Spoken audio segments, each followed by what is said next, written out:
Good evening, everyone. So I think I would be one of the last speakers here, and I'll break my interaction into two parts. I'll spend roughly 10 minutes around discussing how we think about e-retailing and if there are certain messages or insights that you can carry. That would be my objective. And the second part, I'll be open to take any questions if you have.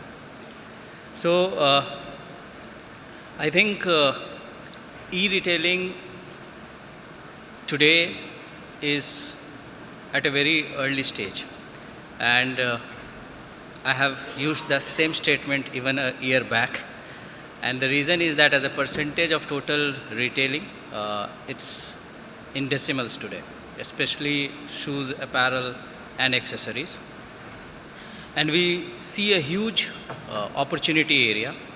There are many challenges, but one by one it is getting addressed, and that's where I think to be present is very important.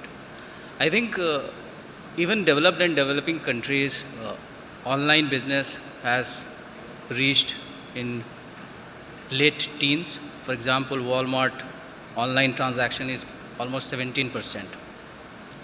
Having said that, if you see India has a unique positioning in terms of reach. So many of the organized retail is not present in many cities of India, and hence distribution is another, either you say challenge or an opportunity, which opens the market for many retailers who would not be able to open shops in a smaller city because the cost of operation would not justify that investment. But with e-commerce, you can ship one product a week and still it is sustainable. Now the problem is that people, at least 70-80% of India's population is not transacting online, and some of them who can transact online, there is a logistics challenge either in terms of prepaid or cash on delivery. Now just sharing the potential opportunity, I'll share some numbers. For example, Google has given by 2018, 17-18, the overall e-commerce market, excluding ticketing, would be more than 16 billion, which is 8 times of today. Roughly last year it was $2 billion US dollars. Now, when it comes to differentiation, I think the biggest challenge for any small retailer to come online is how will you get traffic, because getting traffic is most difficult and costly affair. If you have the assortment like big brands have, and we include ourselves as one of them now, we have more than 1 lakh options, and the scale and the depth that we have, we can actually invest in getting a lot of footfall. But if you have a lower number of options, it becomes tricky and difficult to get customers at a cost-effective way. So there are two strategies to do it. Either collaborate with some of the big brands, or you try to create a niche where you utilize social network and a cost-effective channels like SEO, etc., but you'll have to identify that niche. More practical and easier to execute would be to collaborate. And what are the things that generally companies look? There are different models. There is a marketplace model, there is a SOR or a consignment model, and based on your appetite and your operational efficiencies and strength, you need to decide which structure will work. I'll share Jabong's perspective. Jabong's perspective is that customer experience should not be diluted. And the biggest challenge when we collaborate with multiple partners is that they all have different processes and they have different expectation. So for example, the purchase to delivery time, as a brand, we will commit 2 days.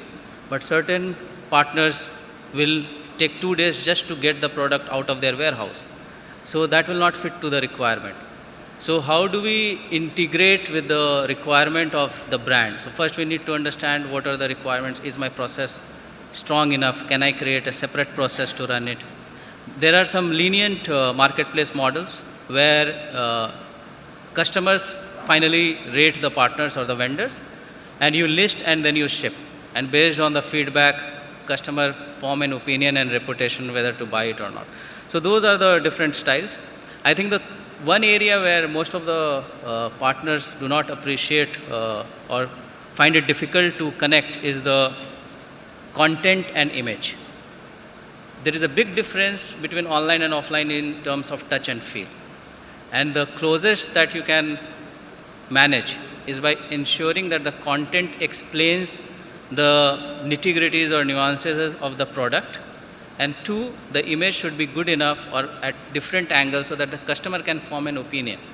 However best you try, still there will be gaps. But if you don't put in an effort, it will result in a high return and loss of customer loyalty, I would say, or the confidence will get betrayed there.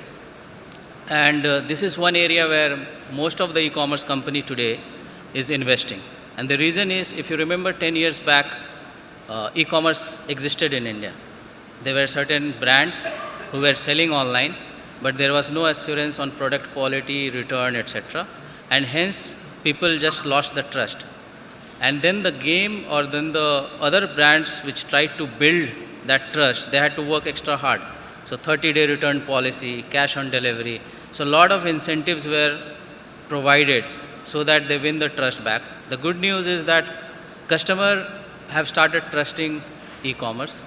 They might not be loyal to a particular brand or a website, but they have definitely become loyal to the channel. And this we see to keep growing. And again, before I end, I would like to give that message that it opens a channel which can give you revenue in a day what you are able to achieve in a month. Because it's like opening 1,000 stores at one click. So one product can get visible to 1,000 cities at that instant. So it's a great channel. The worry based on the size of the company should be how many options you have. Does it get lost in the big assortment that is being built? How do I differentiate my particular product? Is the styling better? I'm talking especially for the fashion products here. Is my styling better? Is the color vibrant? Is the style something unique which people will like? How do you differentiate? So there are multiple channels. It can be content. It can be the buzz around the product. It can be the model, the way the model looks, or the way he or she dresses. So multiple factors you will have to think so that when the customer is flooded with choice, the product that you want to sell gets noticed by the customer. Once it gets noticed, there is enough information for the person to decide whether he or she wants to buy it. And the third part would be in terms of the pricing.